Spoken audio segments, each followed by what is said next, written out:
The promise keeper. The Lord is the promise and the keeper.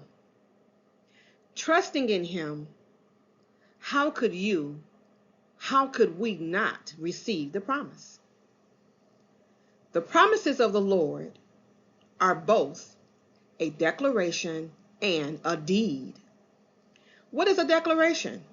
It is to make something known, and a deed is something that action produces. In this fellowship, we are reminded and encouraged that the promise keeper keeps his promises. We are going to identify 4 manifestations of the promises of the Lord. So release your broken promises of the flesh, broken promises of systems we navigate our lives through, broken promises of family relationships and other relationships as well, because they are not a representative of the promise keeper. The promise keeper is the promise manifested that he keeps. Now that's a point right here.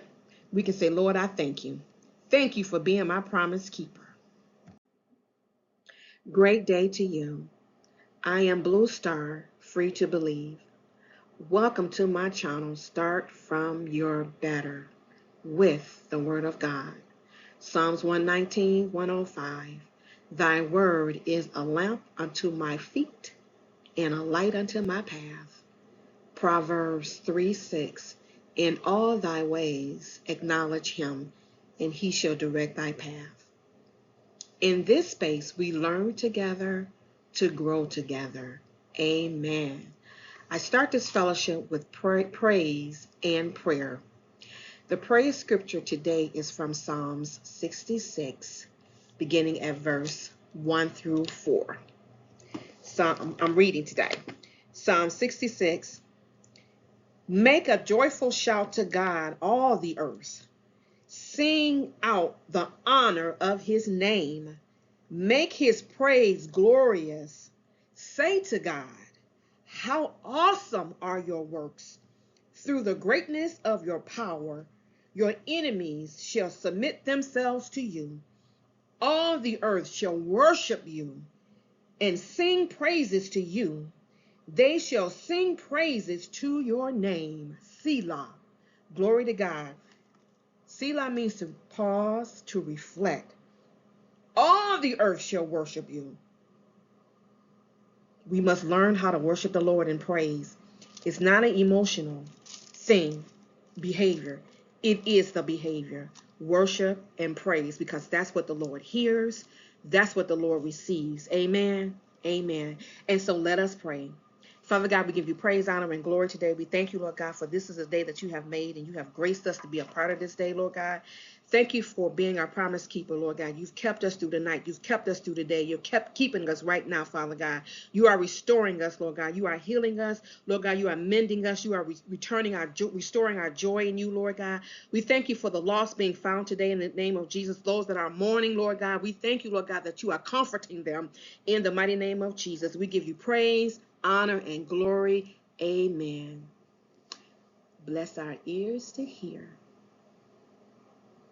Bless our eyes to see your goodness and our heart to receive in the name of Jesus, so that when we go out and we are out and about, that people will see the goodness of the Lord in us, and that's what they will talk about in the name of Jesus. Amen.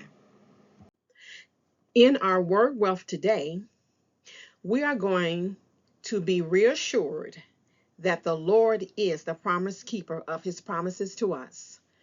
I decided to do a short word study of the word promise.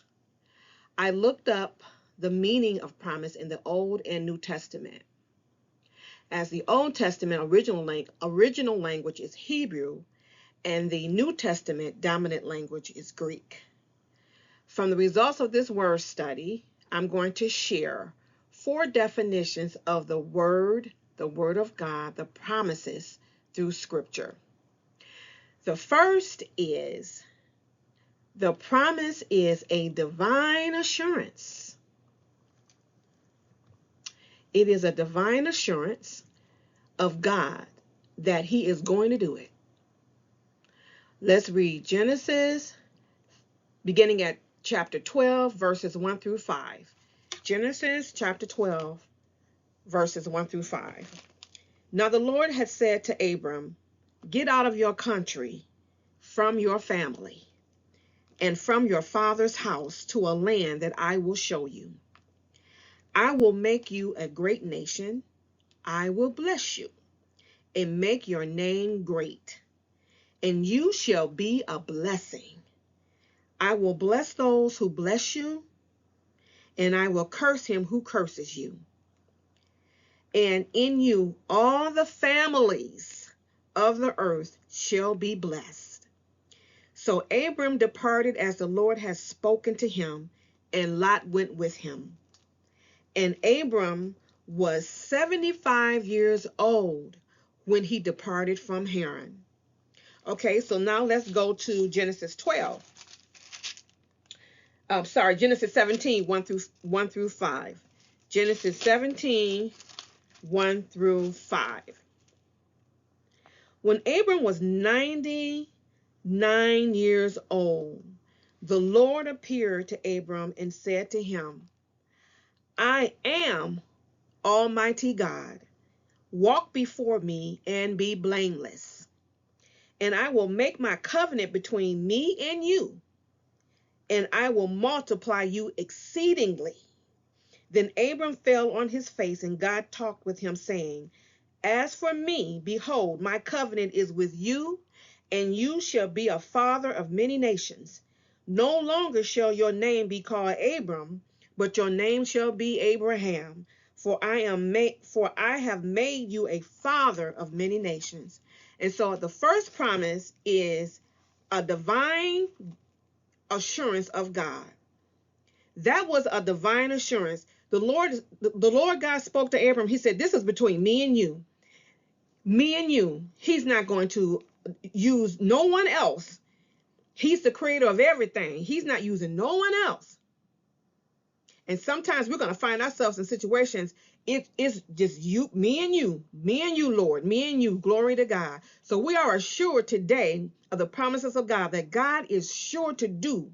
He's sure to do. He's sure to do in the name of Jesus. Amen.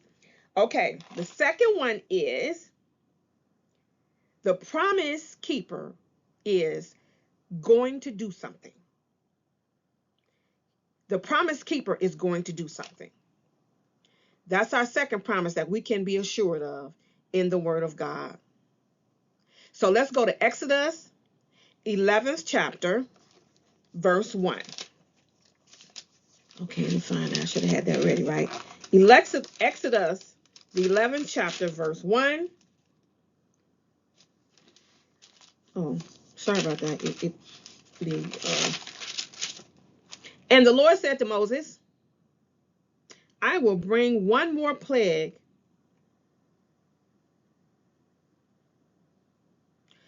on Pharaoh and on Egypt. Afterwards, he will let you go from here.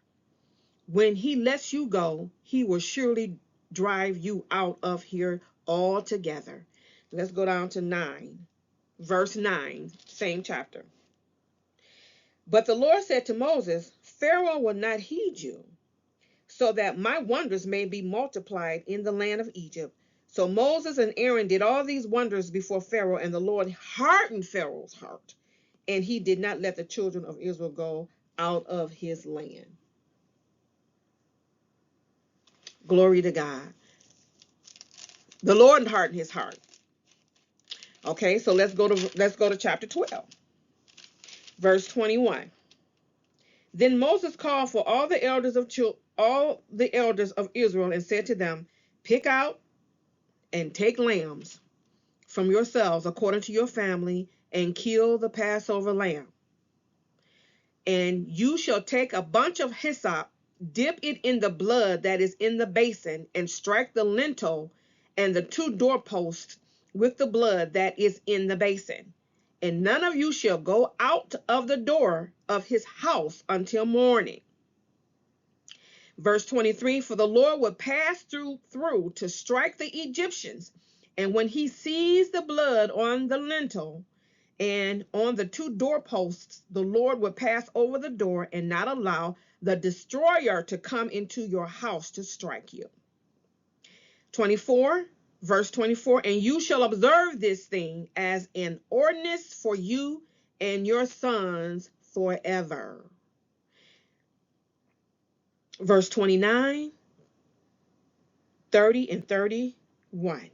And it came to pass at midnight that the Lord struck all the firstborn in the land of Egypt, from the firstborn of Pharaoh who sat on his throne to the firstborn of the captive who was in the dungeon, and all the firstborn of livestock.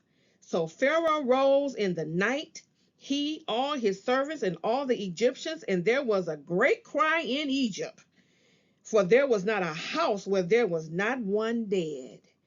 Then he called for Moses and Aaron by night and said, rise, go out from among my people, both you and the children of Israel, and go serve the Lord as you have said. Look what God did.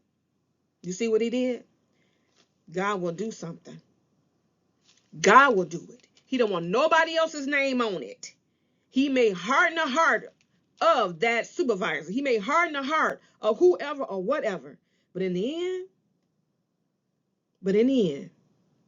God will make a way. God will make a way. Glory to God. That is so blessed today. That is so blessed. We got to remember that. We got to remember that in the name of Jesus. Glory to God. He will do something. Glory to God. Okay, let's move on to number 3. And we will start with the book of Matthew.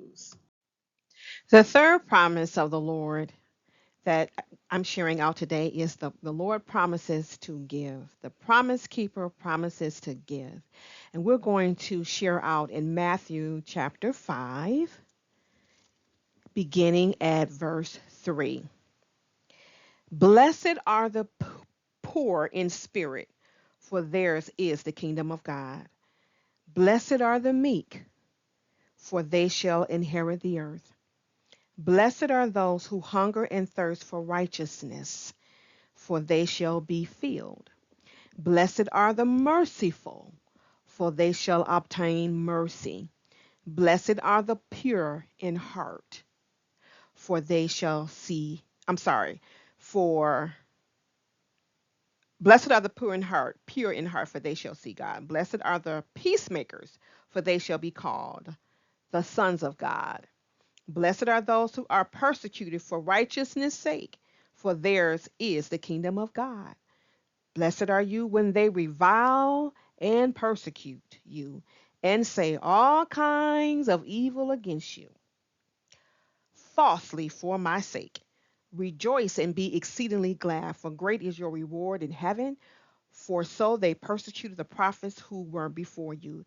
And that is Matthew, the 5th chapter, verses 3 through 12. The word of the Lord is blessed. So here we have the promise keeper giving us something. When we hear and read the word blessed, that is the Lord pronouncing over us what he's doing. He's going to bless us. How is he going to do that? Glory to God. He's going to fill us according to the Beatitudes. He's going to speak it is to be, it is so, is as a verb. He says, blessed are the poor in spirit, for theirs is the kingdom of heaven. He's going to fill us and comfort us. The blessings, the many blessings in the Beatitudes, there are many manifestations of the blessings of God.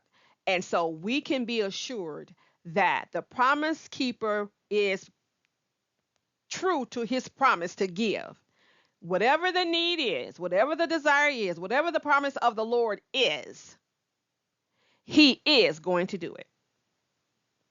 He is going to do it. When he says blessed, is blessed. You know, sometimes people say they'll do things for us and we didn't even ask them to do it, and they volunteer to do it, and then they still don't do it. Scratch that. That is not the promise keeper. Blessed is, it's a done deal. Be encouraged. Glory to God. Our fourth and our last in this series of the promises of God is coming from Matthew. And the last promise is the promise to answer. Glory to God. And that is Mark, the 5th chapter, beginning at, I'm going to look at my notes here. Mark the 5th chapter, beginning at verse 25. Amen. Mark the 5th chapter. The fourth promise of the promise keeper is to answer. I'm sorry, is to answer. Glory to God. Four was to give. I mean, three was to give. Four is to answer. Glory to God. Now a certain woman had a flow of blood for 12 years. Mark the 5th chapter, verse 25. And had suffered many things from many physicians. She had spent all that she had and was no better, but rather grew worse. When she heard about Jesus, she came behind him in the crowd and touched his garment.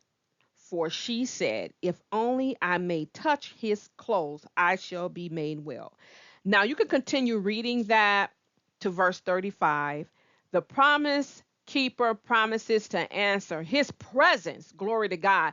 Being in the presence of God is an answer. Glory to God. Fellowshipping in the presence of God. Glory to God is an answer. Worshiping the Lord is an answer. Glory to God. That he gives us. That he gives us. That he gives us. That he gives us. Glory to God. So she touched his garment. She says, if I could touch his garment, I will be made whole. Glory to God. And she was. He answered her. He healed her. He answered her. His presence.